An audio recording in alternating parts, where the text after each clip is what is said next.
வணக்கம். கதை சொல்றேன் கேளுங்க சேனலுக்கு உங்களை அன்போடு வரவேற்கிறேன். இப்போ ஒரு அழகான கதைக்குள்ள போகலாம். கதை சொல்றேன் கேளுங்க.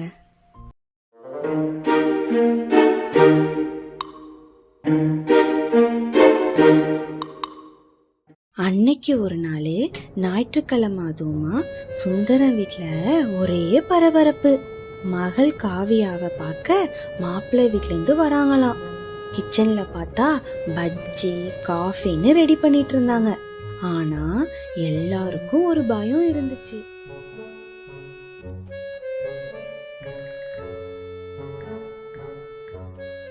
கிட்டுமணி அந்த வீட்டுக்கு வந்தாலே அந்த வீட்டோட அமைதியே போச்சு. ஒரு நாள் பார்த்தா மீனை எடுத்துட்டு போச்சு.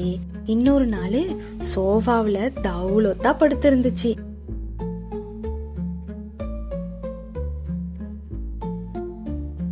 இன்னொரு நாள் பார்த்தா சுந்தரத்தோட புது செருப்புக்குள்ள ஒரு குட்டி எலிய வச்சுட்டு போச்சு.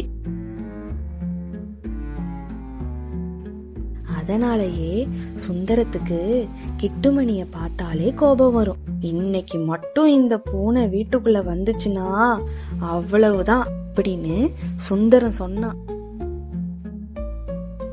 ஆனா காவியாவுக்கு மட்டும் அந்த பூனைய ரொம்ப பிடிக்கும்.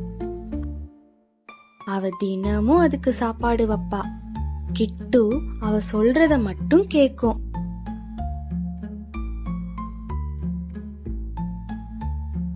காவியாவோட அம்மா சொல்லுவா, நீ கல்யாணம் பண்ணிட்டு போயிட்டா இந்த பூனைய யாரு பாத்துக்கிறது? காவியா சிரிச்சுக்கிட்டே, அதான் அப்பா இருக்காரே, அப்பா பாத்துப்பாரு. சுந்தரம் உடனே, நான் வீட்டை கூட வித்துடுவேன், ஆனா இந்த பூனைய பாக்கவே மாட்டேன்பா. மாப்பிள்ளை வீட்ல இருந்து எல்லாரும் வரத்துக்கு முன்னாடியே நம்ம கிட்டு அந்த வீட்டுக்குள்ள வந்துடுச்சு. வாயில பார்த்தா ஒரு பழைய சாக்ஸ். சுந்தரம் கிட்டுவ பார்த்தோன்னே ஒரே வரட்டு. ஆனா நம்ம கிட்டு ஹாலுக்கு ஓடுது. ஹாலுல இருந்து பார்த்தா பெட்ரூமுக்கு.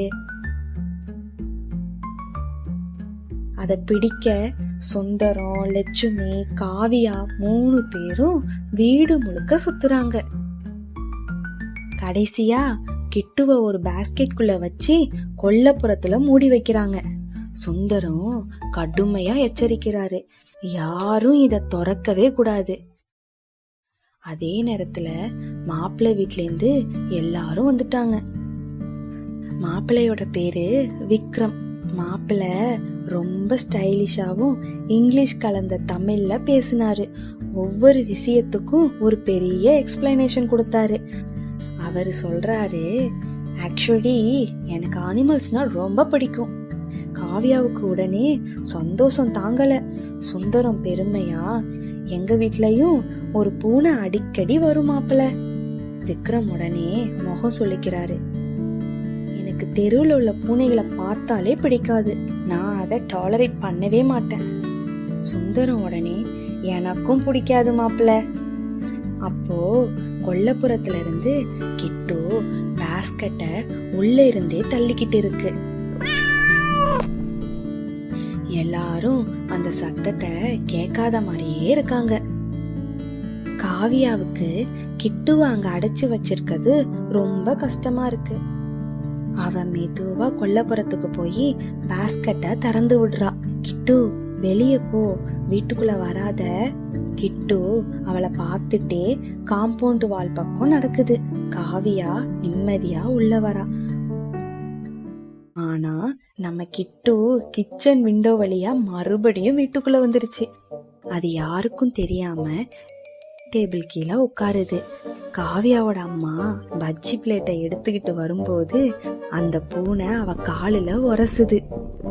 லட்சுமி பயந்து பிளேட்டை சாக்கிறா. ஒரு பஜ்ஜி நேரா விக்ரமோட அப்பா காஃபி கப்புக்குள்ள விழுது. அங்க நடக்கிற குழப்பத்துல நம்ம கிட்டு சோஃபா மேல குதிக்குது.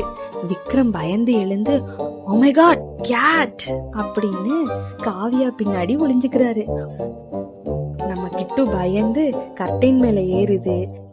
அப்புறம் அந்த கர்டைன் கீழே விழுது. அதோட பின்னாடி சுவர்ல சுந்தரம் மறைச்சு வச்சிருந்த ஒரு பழைய ஃபேமிலி போட்டோ தெரியுது. அந்த போட்டோல இளம் வயசு சுந்தரம் ஒரு பூனைய தூக்கிக்கிட்டு சிரிச்சுக்கிட்டு இருக்காரு. காவியா உடனே, அப்பா உங்களுக்கு பூனை பிடிக்காதுன்னு சொன்னீங்க. லட்சுமி உடனே, இது இவரோட பழைய பூனை, அதோட பேரு டைகர். கிட்டு மெதுவா விக்ரம் பக்கம் போனுச்சு.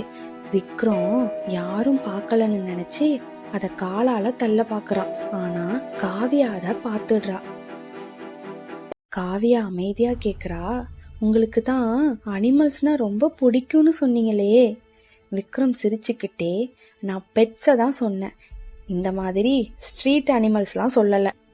பாதுகாப்பான வீட்டில் இருக்க உயிர்களுக்கு இரக்கம் காட்டுறது ரொம்ப ஈஸி.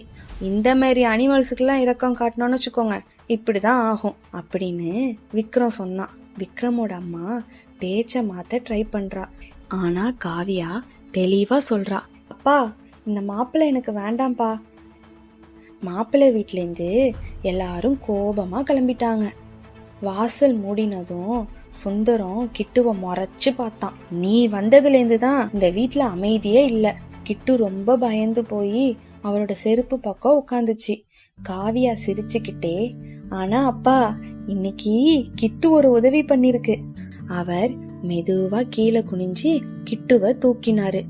எல்லாரும் ஆச்சரியமா பார்த்தாங்க. லட்சுமி சிரிச்சுக்கிட்டே, என்னங்க அப்ப மணி இங்கே இருக்கட்டுமா? கண்டிப்பா இருக்கட்டும், ஆனா வீட்டுக்குள்ள வரக்கூடாது. அதே நிமிஷம் கிட்டு அவரோட தோள் மேல ஏறி உட்காந்துச்சு. சுந்தரம் அதை இறக்காம மெதுவா அது கிட்ட சொன்னான், சோஃபாவை மட்டும் ஸ்கிராச் பண்ண கூடாது, சரியா? காவியா சிரிச்சுக்கிட்டே அந்த பழைய போட்டோவை எடுக்கிறா. அதே இடத்துல ஒரு புது போட்டோ. நடுவுல சுந்தரம், ஒரு பக்கம் காவியா, இன்னொரு பக்கம் லட்சுமி. சுந்தரத்தோட மடியில நம்ம கிட்டுமணி. அன்னைக்குதான் அந்த வீட்டுல உள்ளவங்களுக்கு ஒரு விஷயமே புரிஞ்சிச்சு. மாப்பிள்ளைய முடிவு பண்றது என்னவோ அவங்கதான், ஆனா யார் சரியானவன் யார் இல்லைன்னு தேர்ந்தெடுத்தது நம்ம கிட்டுமணி தான். வந்த மாப்பிள்ளை குடும்பத்தோட ஒருவரா மாறல, ஆனா பல நாளா வாசலுக்கு வெளியே நின்ன நம்ம கிட்டுமணி அன்னையிலேந்து அந்த குடும்பத்துல ஒரு நபரா இடம் பிடிச்சிட்டு.